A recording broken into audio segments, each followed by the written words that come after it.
पहाड़ी के नीचे एक गांव बसा था। नाम था विक्रमपुर।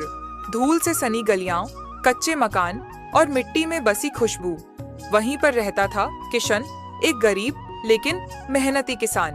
उसके पास जमीन तो बस 1 बीघा थी, लेकिन उसी में वह खून पसीना बहाकर अपने बूढ़े माता पिता और 2 बच्चों का पेट पालता था। हर साल बारिश का इंतजार करता और हर बार बारिश या तो कम होती या बाढ़ सब कुछ बहा ले जाती। फिर भी किशन हार नहीं मानता। लेकिन इस साल हालात और भी खराब थे।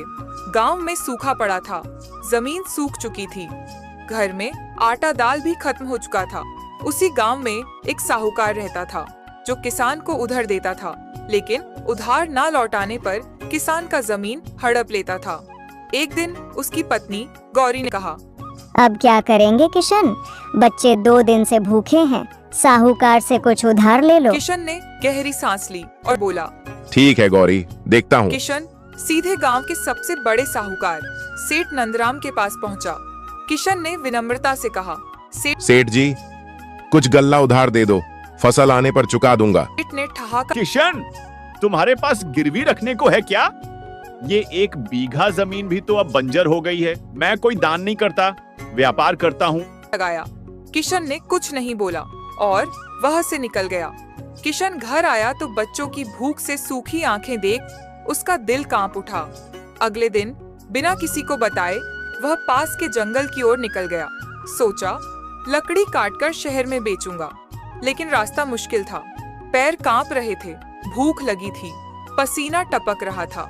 तभी उसे एक पेड़ के नीचे कुछ चमकता हुआ दिखा। मिट्टी में आधा दबा एक घड़ा। वह पास गया, घड़ा बाहर निकाला।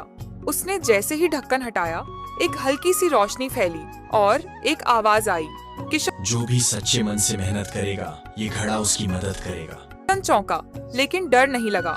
किशन घड़ा लेकर घर आया और बोला, घड़ा घड़ा मुझे राशन दो। तभी घड़ा से चावल दाल निकलने लगा। उसके बाद किशन ने अपने परिवार को खाना खिलाया।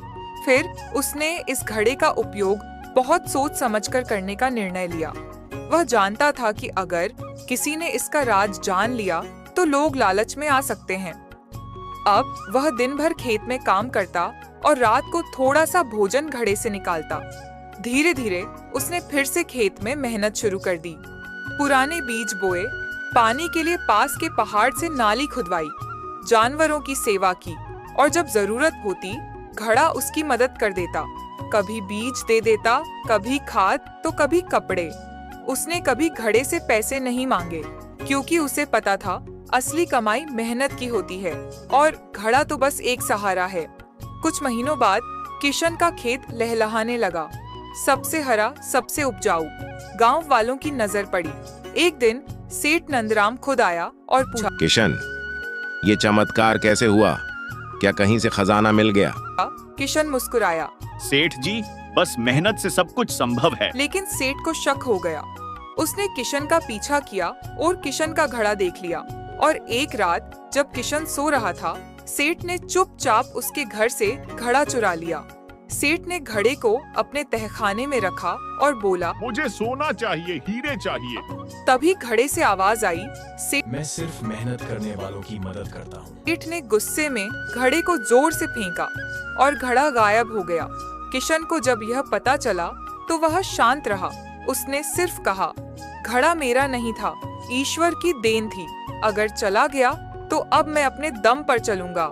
लेकिन किशन ने जब कोने में देखा तो देखा वही घड़ा रखा था और आवाज आई। किशन अब समझ गया था, घड़ा सिर्फ जादू ही नहीं था, वो उसकी मेहनत, ईमानदारी और आत्मबल का प्रतीक था। तो बच्चों, ये कहानी हमें क्या सिखाती है? सिर्फ जादू नहीं, बल्कि मेहनत में ही असली जादू छिपा होता है।